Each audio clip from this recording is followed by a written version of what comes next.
Hello student, स्वागत है आपका विक्रम एकेडमी के यूट्यूब चैनल पर। आज हम 8th स्टैंडर्ड का मैथ सब्जेक्ट सीखेंगे और टॉपिक है 15 एरिया। ओके, टॉपिक स्टार्ट करने से पहले कुछ फार्मूलाज हम यहाँ पे स्टडी करेंगे। देखो, पहले 3 फार्मूलाज जो यहाँ पे लिखे हैं वो पहले ही आप लास्ट स्टैंडर्ड में सीख चुके हो। तो सबसे पहले आप देख पा रहे हो स्क्वायर। तो स्क्वायर का कंप्लीट एरिया अगर ढूंढना हो तो फॉर्मूला बनता है area of square is equal to side square. ठीक है।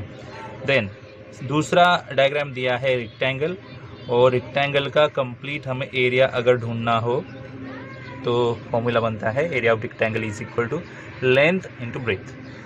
ठीक है। एंड देन थर्ड है राइट एंगल ट्रायंगल। ऐसा ट्रायंगल जिसमें वन एंगल 90 डिग्री का होगा। तो ऐसे में एक साइड यहाँ पे बेस बनती है और एक हाइट बनती है। ओके, तो फॉर्मूला बनता है area of right angle triangle is equal to half into base, यानी नीचे वाला साइड बेस इंटू हाइट। तो ये 3 फार्मूलाज आप जानते होंगे ही, लास्ट स्टैंडर्ड में हुए हैं, तो ये आपके लिए रिवीजन फार्मूलाज हो गए। ओके, बट अभी जो ये टॉपिक में हमें कुछ नए फार्मूलाज सीखने को मिलेंगे, उनमें से 3 फार्मूलाज मैंने यहाँ पे लिखे हैं जो हमें यूजफुल रहेंगे। तो आपको वो रिमेंबर करने हैं, जब हम सम सॉल्व करेंगे तब आपको ये पता होने ज़रूरी है। ठीक है। तो सबसे पहले यहाँ पे है एरिया ऑफ पैरेललोग्राम। तो पैरेललोग्राम क्या होता है, तो डायग्राम मैंने यहाँ पे सिंपल ड्रॉ किया है आपको समझने के लिए। तो ऐसा क्वाड्रिलेटरल जिसमें अपोजिट साइड्स पैरेलल होती है। ओके, अपोजिट साइड्स पैरेलल होती है, उसे पैरेललोग्राम बोलते हैं। तो उनमें एक बेस और एक हाइट ज़रूरी है। तो फॉर्मूला क्या बनेगा, area of parallelogram is equal to base into height. ठीक है। देन नेक्स्ट है एरिया ऑफ रोम्बस। तो रोम्बस के लिए फॉर्मूला क्या बनता है, पहले समझ लो रोम्बस होता क्या है। रोम्बस ऐसा क्वाड्रिलेटरल होगा जिसके ऑल साइड इक्वल होते हैं। तो ऐसा क्वाड्रिलेटरल जिसके ऑल साइड इक्वल होगा रोम्बस, और रोम्बस में फॉर्मूला बनेगा एरिया फाइंड आउट करने के लिए half into product of length of diagonal. तो डायगोनल वो साइड्स होगी जो अपोजिट वर्टाइसेस को ज्वाइन करती है, यानी ये साइड और ये साइड, मतलब रोम्बस के इनसाइड वाली जो साइड्स है यानी डायगोनल्स, उनकी लेंथ का मल्टीप्लिकेशन यहाँ पे रहेगा। तो फॉर्मूला बनेगा half into product of length of diagonals. Okay, तो ये 2 फार्मूलास हो गए। और आखिरी वाला फार्मूलास जो आपको रिमेंबर करना है वो रहेगा एरिया ऑफ ट्रेपेजियम। तो ट्रेपेजियम क्या होता है, ऐसा क्वाड्रिलेटरल जिसमें एक ही अपोजिट साइड की पेयर पैरेलल होगी। देखो, ये और ये पैरेलल होगी, ये दूसरी पेयर पैरेलल नहीं बनेगी, एक ही पैरेलल साइड की पेयर बनेगी। तो वहाँ पे फॉर्मूला बनता है half into sum of length of parallel side. जो साइड्स पैरेलल है उनकी सम निकालो इंटू एक हाइट रहेगी वहाँ पे, वो हाइट ले लो, तो एरिया ऑफ ट्रेपेजियम बन जाएगा। ठीक है। तो ये कुछ 3 फार्मूलाज यहाँ पे मैंने लिखे हैं, बाकी अगर कुछ नए फार्मूलाज आएंगे तो मैं आपके साथ डिस्कस कर लूँगा। तो ये सब फार्मूलाज आपको अच्छे से अपने बुक में कॉपी करने हैं। जो पहले के 3 बेसिक फार्मूलाज है जो आपको पहले से पता है वो भी आप अच्छे से रिमेंबर करना, और जो भी न्यू 3 फार्मूलाज आपके सामने हैं वो भी रिमेंबर करना, अच्छे से बुक में लिख के लेना है। अभी हम प्रैक्टिस सेट सॉल्व करेंगे जो पहला है ये टॉपिक का। ठीक है, चलो देखते हैं फिर। तो स्टूडेंट्स, पहला समय प्रैक्टिस सेट 15.1 का, if base of parallelogram is 18 centimetre, base दिया है, and height is 11 centimetre, height भी दिया है, और पूछा है एरिया क्या होगा। तो पैरेललोग्राम है तो हमें फॉर्मूला भी वही लेना पड़ेगा। ओके, बट हम पहले वैल्यूज लिखेंगे। बेस ऑफ पैरेललोग्राम, तो हमारे पास वैल्यू है 18 सेंटीमीटर, और हाइट क्या है 11 सेंटीमीटर, इसीलिए फॉर्मूला आएगा area of a parallelogram.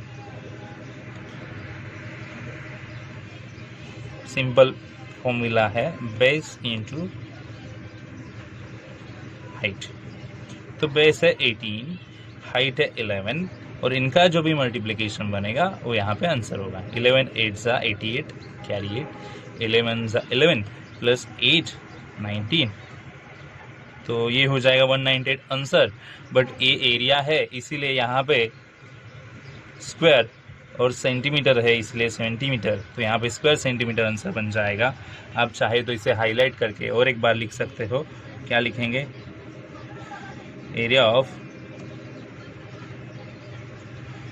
Parallelogram, और ये यहाँ पे पहला सम हो चुका है। ठीक है, आई होप आपको समझ में आ गया हो। अभी हम करेंगे सेकेंड सम। तो स्टूडेंट्स अभी सेकेंड सम आपके सामने है। If area of parallelogram is 29.6 square centimetre, तो एरिया दिया है, बेस भी दिया है और हाइट हमें ढूंढना है। ओके, इस बार मैं डायरेक्टली फॉर्मूला लेता हूँ यहाँ पे, क्योंकि ज़्यादा वैल्यूज़ तो है ही नहीं है। एरिया ऑफ अ पैरेललोग्राम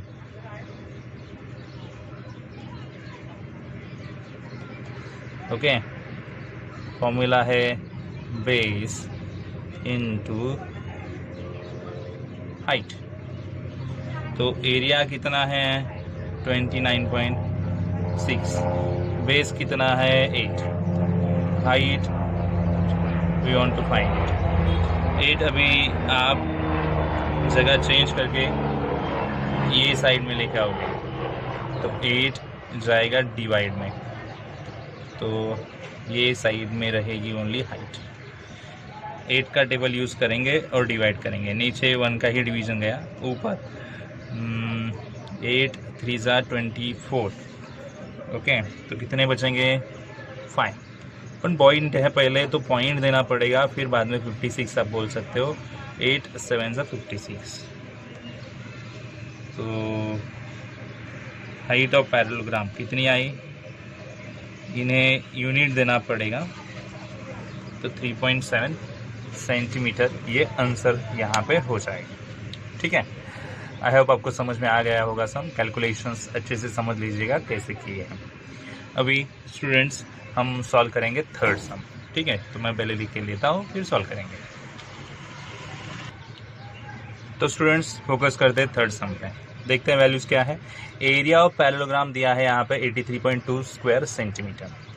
यहाँ पे हाइट भी दिया है 6.4 सेंटीमीटर, और पूछा क्या है? Find the length of the base. ठीक है, फॉर्मूला तो अभी सबको पता ही है, तो हम फॉर्मूला लेंगे पहले। क्या लिखेंगे?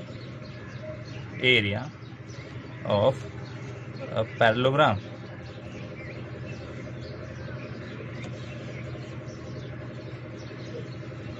Base into height.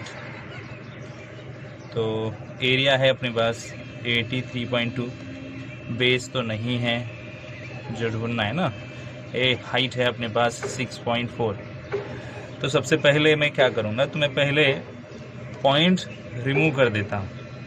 ओके, या फिर आप डायरेक्ट नंबर लोगे तो भी पॉइंट जा सकता है विदाउट टेंशन, सो और आसानी हो जाएगी।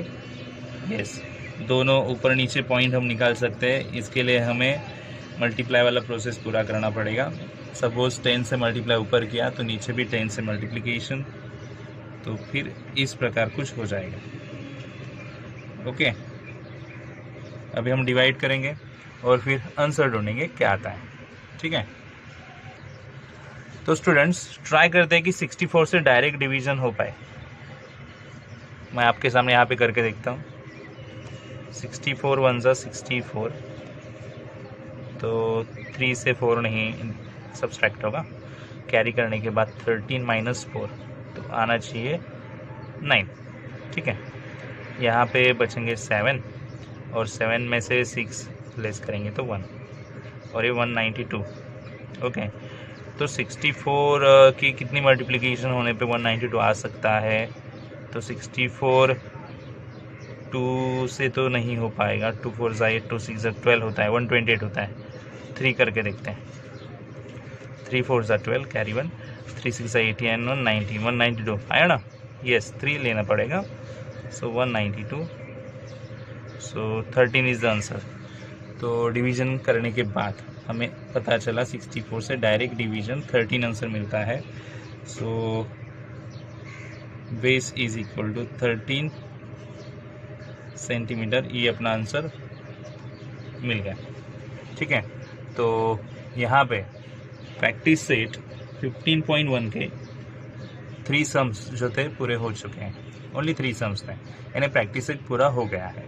आई होप आपको सब सम्स अच्छे से समझ में आ गए हैं। फॉर्मूलाज जो मैंने स्टार्टिंग में बताया आपको रिमेंबर करने हैं, लिख के लेने हैं अपने बुक में और बार बार उसे रिवाइज करना है, क्योंकि इसके आगे जो सम्स आएंगे वहाँ पे फॉर्मूला ही है। अगर आपको फॉर्मूलाज पता होंगे तो आप आसानी से वहाँ पे सम सॉल्व कर सकते हो।